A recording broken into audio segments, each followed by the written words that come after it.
हाय, इटावन class 2020 में release हुई एक यूनिक रिवेंज स्टोरी है जो हमारा अटेंशन ग्रैब करने में पूरी तरह से कामयाब होती है। स्टोरी की स्टार्टिंग होती है एक इंसान से, पार्क सरोय से, एक स्टूडेंट जो पढ़ाई में खास अच्छा नहीं होता, पर्सनालिटी वाइज एक इंट्रोवर्ट होता है, पर अपने आत्मसम्मान से समझौता करने वाला नहीं होता। एक दिन स्कूल में उसकी लड़ाई हो जाती है और जिस लड़के के साथ उसकी मारपीट होती है उसका बाप एक बहुत बड़ी फूड चेन कंपनी का चेयरमैन होता है। वो उसे कहता है कि वो इस मामले को क्लोज कर देगा, पर बदले में पार्क सरोय को उसके बेटे से माफी मांगनी होगी। अपने घुटनों पर झुककर पार्क सरोय साफ इनकार कर देता है और इसी वजह से उसके पापा की नौकरी चली जाती है। पार्क सरोय को बेइज्जती का सामना करना पड़ता है, फिर भी वो अपने आदर्शों से समझौता नहीं करता। वो अपने पापा के साथ अच्छी ज़िंदगी कंटिन्यू करता है, पर इसी हादसे की वजह से उसके पापा की भी मौत हो जाती है और पार्क सरोय को बर्बाद करने के पीछे उसी जेंगा कंपनी के चेयरमैन का हाथ होता है। उससे उसकी वजह से जेल जाना पड़ता है और जेल में भी वो चेयरमैन उसे कहता है कि उसे समझौता करने का वो मौका दे रहा है। घमंड छोड़ और घुटनों के बल मेरे बेटे से माफी मांग। सरोय साफ मना कर देता है और यही वर्ड, झुक जाओ और मुझसे माफी मांगो, इसी से इस रिवेंज स्टोरी की स्टार्टिंग होती है। इन दोनों की टक्कर सीरीज के अंदर एक नई जान डालती है। सरोय के ऊपर जो भी बीती होती है उस चीज़ के लिए वो उससे बदला लेना चाहता है, पर उसके साथ मारपीट कर कर कोई और क्राइम करना नहीं चाहता। वो डिसाइड करता है कि वो जेंगा से भी बड़ी कंपनी बनाएगा और जेंगा कंपनी का जो भी चेयरमैन है उसे बर्बाद कर देगा। अपनी जेल के अंदर 3 साल की सजा काटने के दौरान वो सीखता है, क्योंकि वो ग्रेजुएशन नहीं कर सकता था, वो जेल जा चुका है, इसी वजह से उसे अब कोई जॉब भी नहीं देता। उसकी लाइफ आसानी से बर्बाद हो सकती थी, पर वो अपनी लाइफ को कंट्रोल करता है और वो डिसाइड करता है जेंगा कंपनी के चेयरमैन को बर्बाद कर देगा। जेल से छूटने के बाद वो 8 साल मजदूरी करता है, पैसे इकट्ठा करता है और इटावन नाम की जगह पे अपना एक क्लब खोलता है, थानमाम। 2 लोगों के साथ स्टार्ट किए इस क्लब के अंदर वो अपने दोस्तों पे ट्रस्ट करता है, वो पूरे प्रोसेस पे ट्रस्ट करता है और वो कभी भी ऐसा फील नहीं करता कि जेंगा इतनी बड़ी कंपनी है और मेरा पब एक छोटा सा पब है,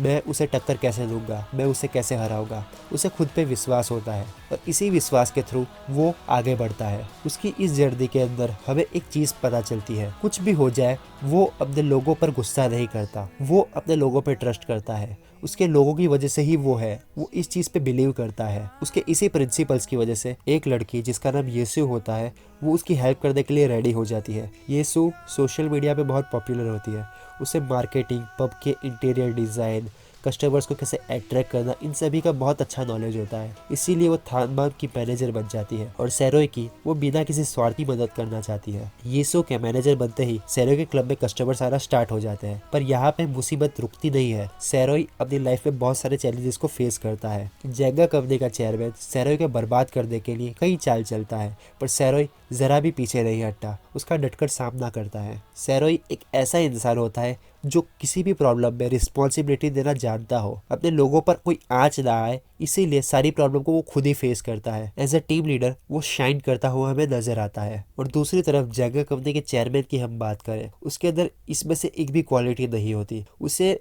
ग्रो करना तो आता है, वो बहुत सक्सेसफुल इंसान तो बन जाता है, पर वो अपने लोगों की रिस्पेक्ट नहीं करता, वो उनसे बहुत बुरी तरह से व्यवहार करता है, अपने स्वार्थ के लिए किसी को इस्तेमाल करता है और स्वार्थ पूरा हो जाए तो उसे रास्ते से हटा देता है। ऐसा उसका बिहेवियर हमें दिखाया गया है। परफॉर्मेंस वाइज इस एक्टर का परफॉर्मेंस हमें बहुत पसंद आता है। सरोय के कैरेक्टर को टक्कर देने का काम इसी ने किया है। पर्सनालिटी वाइज ज्यादा कुछ बोलता नहीं है, पर जब भी ये कैरेक्टर कुछ बोलता है ना, इतने एक्यूरेट वर्ड्स यूज करता है, इतनी प्लानिंग और एक्सपीरियंस के साथ बोलता है जिससे सामने वाले का आइडिया पूरी तरह से फेल हो जाए। अपना पैसा, अपनी पावर, सभी चीजों का इस्तेमाल कर सामने वाले को गिराने की ये कोशिश करता है और इसी तरह से इतनी बड़ी पोजीशन पे ये पहुंच चुका है। इसकी पूरी एक बैक स्टोरी भी हमें सीरीज के अंदर दिखाई गई है। सरोय इस सीरीज का मेन प्रोटैगनिस्ट है, यानी कि मेन हीरो, फिर भी इस सीरीज के अंदर स्मूथली सरोय को एक बहुत महान इंसान बताने की कोशिश नहीं की गई है। सरोय को वो हर प्रॉब्लम को फेस करना पड़ता है जो एक आम इंसान को भी फेस करना पड़ता। सरोय को लॉस सहना पड़ता है, कई सारी बेइज्जती को फेस करना पड़ता है,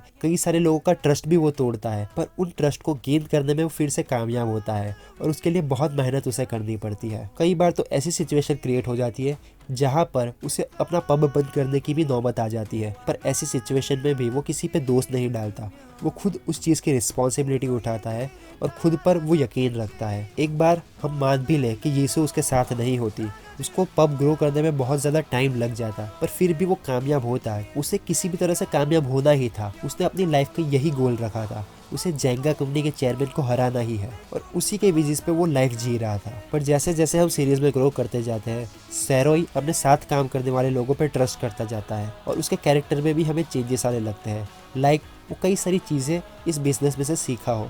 वो अपने साथ काम करने वाले लोगों को फर्स्ट प्रायोरिटी देने की कोशिश करता है, उन्हें किसी प्रॉब्लम को फेस ना करना पड़े, इसीलिए वो हमेशा उन सभी को प्रोटेक्ट करने की कोशिश करता है। इस सीरीज के अंदर लव स्टोरी को भी ऐड किया गया है, पर लव स्टोरी इतनी ज़्यादा डिस्टर्बिंग हमें नहीं लगती क्योंकि वो लास्ट के कुछ एपिसोड तक ही सीमित रहती है। इस सीरीज के अंदर पूरा फोकस सैरोई की लाइफ पे किया गया है, कैसे वो जीरो से अपना पूरा बिजनेस खड़ा करता है और किन चैलेंजेस को वो फेस करता है, वही सारी चीज़ें हमें इसमें दिखाई गई है। एक एंटरप्रेन्योर को सिर्फ स्वार्थ से नहीं होना चाहिए, उसको दूसरों की हेल्प भी करनी चाहिए। सैरोई के अंदर ये सारी स्किल्स थी, वो हमें सीरीज के अंदर दिखाई भी जाती है। वो अपने आसपास काम करने वाले शॉप रेस्टोरेंट की भी हेल्प करता है, जिसकी वजह से वो सारे लोग उस पर ट्रस्ट करते हैं और सारे कस्टमर को रिफर करते हैं सैरोई के पब में जाने के लिए। सैरोई ने अपने बदले की शुरुआत सिर्फ एक वजह से ली थी, उसके पापा के साथ जो हुआ था और उसको जिन चीज़ों को फेस करना पड़ा था चेयरमैन की घमंड की वजह से, वो सैरोई को अपने कदमों में झुकाना चाहता था। उस वजह से सैरोई का भी यही प्लान होता है, यही गोल होता है कि एक दिन वो चेयरमैन को अपने कदमों में झुकाएगा। पर जब वो दिन आता है, सैरोई अपनी लाइफ में बहुत कुछ सीख चुका होता है, वो लोगों को फर्स्ट प्रायोरिटी देना सीख चुका होता है। इसी वजह से जब उसकी टीम की एक मेंबर को प्रॉब्लम होता है, उसकी जान को खतरा होता है, तब सैरोई अपनी कमिटमेंट को साइड पर रखते हुए उस चेयरमैन के कदमों में झुक जाता है, बस उस इंसान की जान बचाने के लिए। इस सीन को हमने प्रेडिक्ट भी नहीं किया था ऐसा कुछ होगा, पर सैरोई ये करता है। यहाँ पर आते आते हमें लगता है कि सैरोई ने हार मान ली है और ये सीरीज अब खत्म होने वाली है। तब सैरोई एक चीज कहता है, उसने गलत आदमी से मुकाबला किया। वो जिस आदमी से मुकाबला कर रहा था वो उसकी बराबरी का था ही नहीं। वो अपने ईगो के लिए, अपने स्वार्थ के लिए किसी भी हद तक जा सकता है। उसने सैरोई की मजबूरी का फायदा उठाया उसे कदमों में लाने के लिए। उसने ईमानदारी से मुकाबला नहीं किया और सैरोई कई सालों से चेयरमैन को हराने की कोशिश कर रहा था, पर अब उसे फील हो रहा है कि उसने अपनी लाइफ वेस्ट कर दी चेयरमैन से बदला लेने के लिए। सैरोई इतनी ऊपर तक आया था चेयरमैन की दी गई सीख को अपनाकर, उनको इम्प्लीमेंट कर, पर अब उसे खुद पर शर्म आने लगी कि उसने ऐसे इंसान को अपना मेंटर माना, ऐसे इंसान से अपनी इंस्पिरेशन ली, पर ऐसे इंसान को हराने की कोशिश की जो इस लायक ही नहीं है, इतनी गिरी हुई सोच वाला है। सो इस तरह से सैरोई के कैरेक्टर के अंदर जो भी पॉजिटिव चेंजेस होते हैं वो भी हमें दिखाए जाते हैं और चेयरमैन जैक कितना स्वार्थी कैरेक्टर था ये भी हमें पता चलता है। जब तक चेयरमैन जैक इस सीरीज के अंदर सैरोई को टक्कर देता जाता है, वैसे वैसे हमें इस सीरीज के अंदर सैरोई क्या रिएक्ट करेगा वो देखने में मजा आता है और वो चीज हमें क्यूरियस करती है आगे इस सीरीज को कंटिन्यू रखने में। पर इस सीन के बाद हमें ऐसा फील होता है कि बस इस सीरीज का एंड हो चुका है। सैरोई का जो गोल था बदला लेने का वो पूरा हो चुका है। सैरोई ने कोई कॉम्प्रोमाइज नहीं किया, पर वो समझदार हो चुका है। वो समझ चुका है इस तरह से बिना वजह किसी को गिराने के लिए अपने आप को गिराने की कोई जरूरत नहीं है। वो जिस पोजीशन पे है, जिस उसूलों के साथ जी रहा है, उसी में वो बेस्ट है और उसके साथ उसके लोग हैं जो उस पर ट्रस्ट करते हैं। अब उसे किसी और चीज की जरूरत नहीं है। सैरोई लाइफ में ये लेसन सीखता है और वो लेसन हमें बहुत पसंद आता है। सो मेरा यही एक्सपीरियंस था इस सीरीज के बारे में। अगर आपने ये सीरीज देखी है तो आप मुझे बताइए आपको ये सीरीज कैसी लगी, और अगर आपने ये वीडियो यहाँ तक देखा है so thank you for watching this.